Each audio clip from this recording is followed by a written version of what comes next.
Gauteng MEC for Transport, Ismail Vadi, officially launching Transport Month. It's been going on now for 15 years, but 2015 marks a milestone.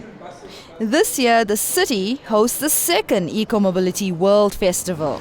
That means there is a big focus on public transportation. Earlier in the day, I travelled with Ismail Vadi to Sandton using 3 different modes of transportation. We started off by hopping onto a Ria Vaya bus to get to Park Station. I think that there's a big difference between taxi operations and public transport operations. Public transport operations work on the scheduled services, so there'll be fixed times that buses run, trains run. Okay, now there might be technical problems. Sometimes at Plaza we have a lot of problems where there's cable theft or there's a breakdown, etc. But that's because it's a very old system. And in the Transport Month, we will be launching the new nerve center, the control center for Plaza, which is a completely modernized signaling system. So hopefully the scheduling will come right. And once the new trains come on board, that system will run quite well. But if you take Gautrain, it has a punctuality rate of 98%. That's excellent. It will compete with any system in the world. In fact, the previous year it won the global award for one of the best run rail systems in the world. It competed against Canadian, British, all sorts of rail services, and it won the global award. So punctuality is a critical part of public transport system. And I think Gautrain is setting the best practice. And okay, we're very good today. We were actually on time. It was good, and it wasn't quite. It wasn't a long wait because we got here at around 8 o'clock. Yeah, and scheduled to leave at 8:20, exactly 8:20. So it's good. It's very good. Our destination, Park Station, to get onto the Gautrain.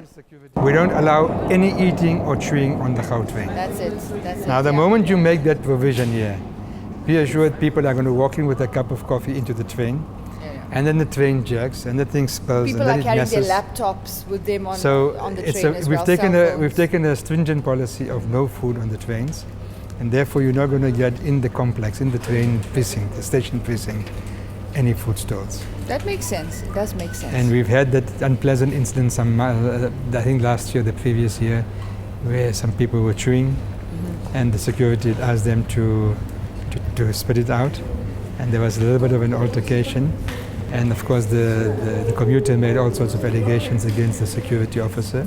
Fortunately, we had a video footage of the thing, camera footage, and when we saw what transpired, the commuter was wrong. And we slapped her with a fine of 800 rands. But that's to send a message that you respect the rules. This is a public transport system. Everybody must enjoy it. And if the rule says no eating on the train, then no eating on the train. And that was chewing gum? Yes. No chewing gum. No chewing gum on the train.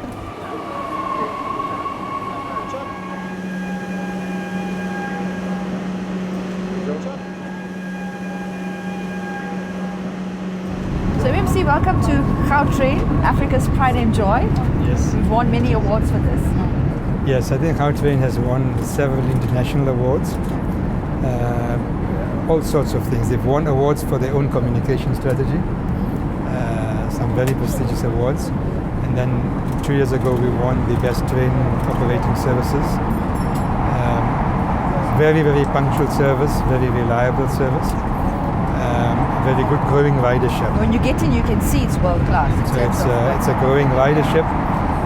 We're still not where we should be with our ridership. At the moment, it's 1.4 million passengers a month. But we should actually be doubling that in the next few years. So the prediction is that we'll get to that point in 7 years. But I've been telling the management agency that we really need to bring it down to a quicker time so that we can have a full ridership. And again, I think we're experiencing a similar kind of thing. Peak hour is exceptionally busy, very, very full, high demand. We're in the process of purchasing 40 new coaches because we can't cope with the pressure at peak hours. But then in the off-peak hour, I mean, the ridership is not very strong. So it doesn't really support the feasibility of investing now in new coaches you see because of the numbers. Yes, the off-peak period is important because it generates revenue, And if you can build that, I think you have a stronger revenue base.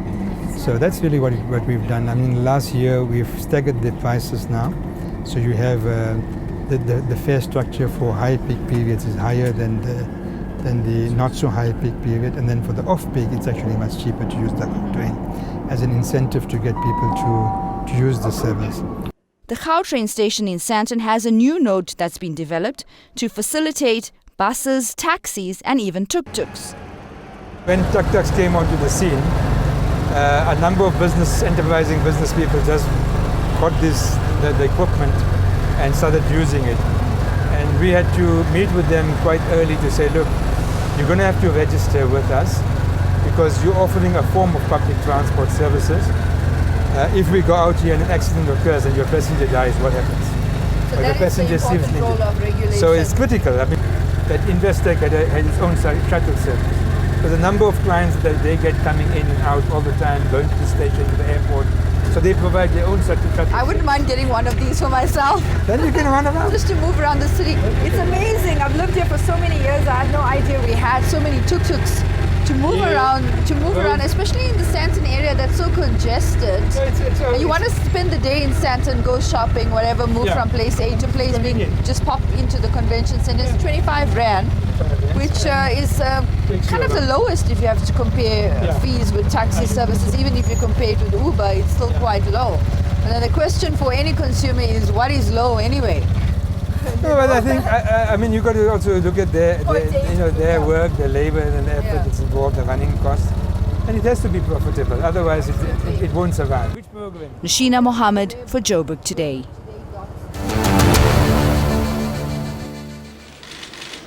Well, the moment that has sparked all kinds of speculation in recent weeks has finally arrived as the city of Johannesburg today kicks off efforts to decongest Sandton with the hosting of the Eco-Mobility World Festival 2015.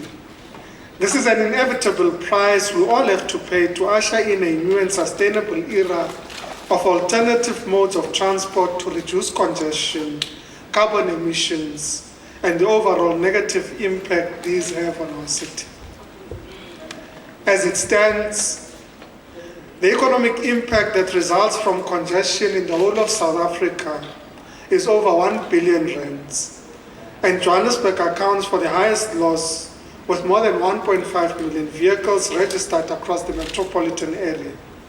As the city is the economic hub of Africa, or rather as the city's economic hub and Africa's richest square mile, Sandton is under threat of becoming a giant parking lot and subsequently collapsing our economic well-being. This then calls on all who live and play in Johannesburg to act to safeguard not only our environment, but our economic health too.